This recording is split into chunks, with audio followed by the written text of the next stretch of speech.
Welcome to The Explainer. Today we're diving into a masterclass that honestly has the power to transform absolutely anyone. Seriously, if you've ever felt like that shy introvert sitting all alone in the corner, or if you just want to totally level up how you connect with people, you are in the right place. We're going to break down exactly how to become a confident, unforgettable communicator. Okay, so let's get into it. You know, we all have brilliant ideas. If you're a content creator, maybe you've got this incredible vision for a video. If you're an entrepreneur, you've got that killer pitch for an investor. Or hey, maybe you're just a student trying to finally talk to your crush. You have what we call the idea, and they are the target. But here's the catch. Without the right bridge, our ideas get completely lost in translation. It basically becomes a giant game of telephone. What starts as this crystal clear, brilliant thought in your head turns into a totally confusing mess by the time it actually reaches their ears. Well, to fix that, here's our roadmap for today. First, we'll look at the communication bridge. Then, breaking the ice with the ORS method. Third, the art of storytelling. Fourth, mastering voice modulation.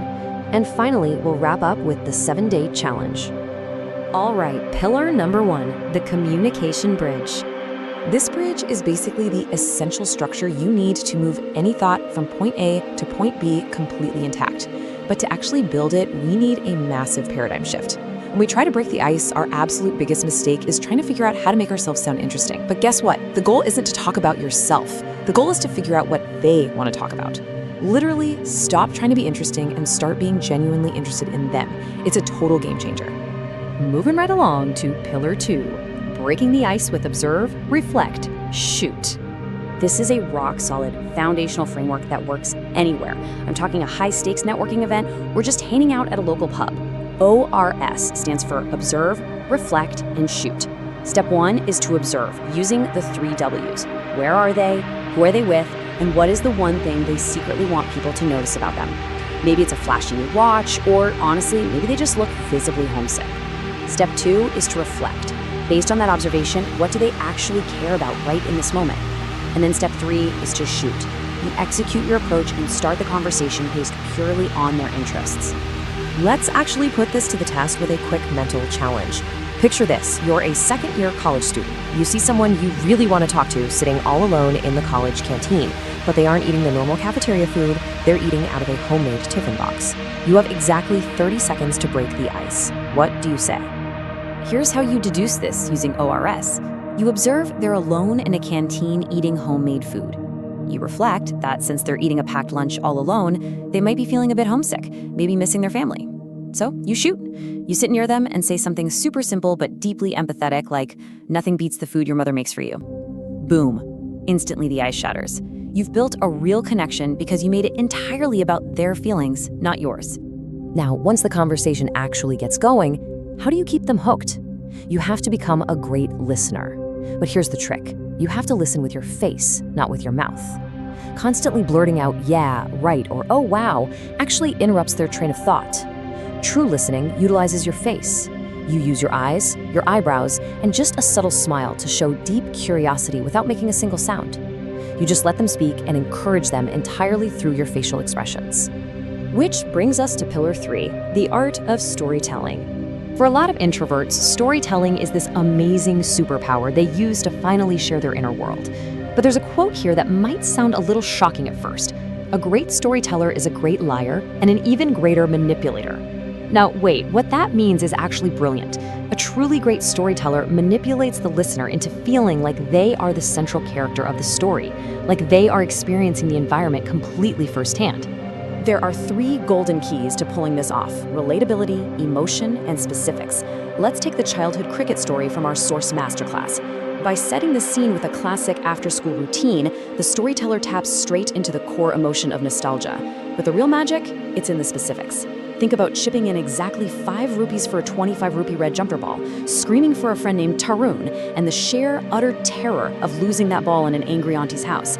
Even if you have never played cricket or known a guy named Tarun, those vivid, hyper-specific details trigger massive universal relatability. You literally feel the exact adrenaline of that story. All right, on to pillar 4, mastering voice modulation. Even the absolute greatest story falls completely flat if it's delivered in a boring, monotone drone. You really have to treat your vocal box like a musical instrument, almost like playing a piano. And to do that, we need to master two things. First is rate of speech, or ROS, which is simply how fast or slow you speak. Second is pitch of speech, or POS, which is how high or low your voice goes. Think of these vocal changes as handing your listener a menu that tells them exactly where to pay attention. For instance, when you talk really fast, it implies we are skipping to the good part. But a slow rate of speech, that commands them to pay attention right now. A high pitch shows genuine, infectious excitement, while a low, deep pitch conveys absolute importance and serious authority. It's crazy how shifting your pitch completely changes a single sentence. If you lower your pitch at the very end and say, Tarun and Partosh are great friends, the listener focuses entirely on the friendship itself.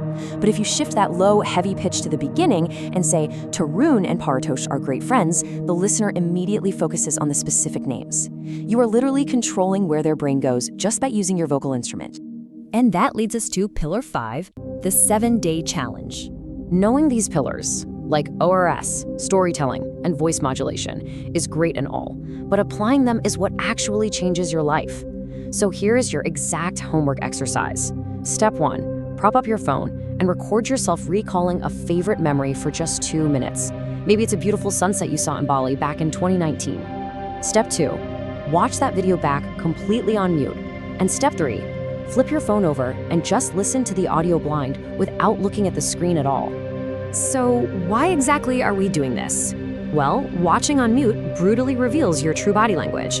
It shows if you're actually listening with your face by using hand gestures, eye movements, and eyebrow raises. Listening blind, on the other hand, totally exposes your vocal menu.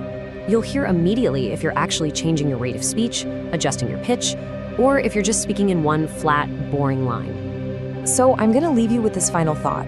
If you try this simple 2-minute recording exercise 3 times a day for the next 7 days, how completely will it change the way the world listens to you? The tools are sitting right there in your pocket. Pick up your phone, record that first memory, and start building that bridge between your brilliant ideas and the rest of the world. Thanks so much for joining me on this explainer, and I will catch you on the next one.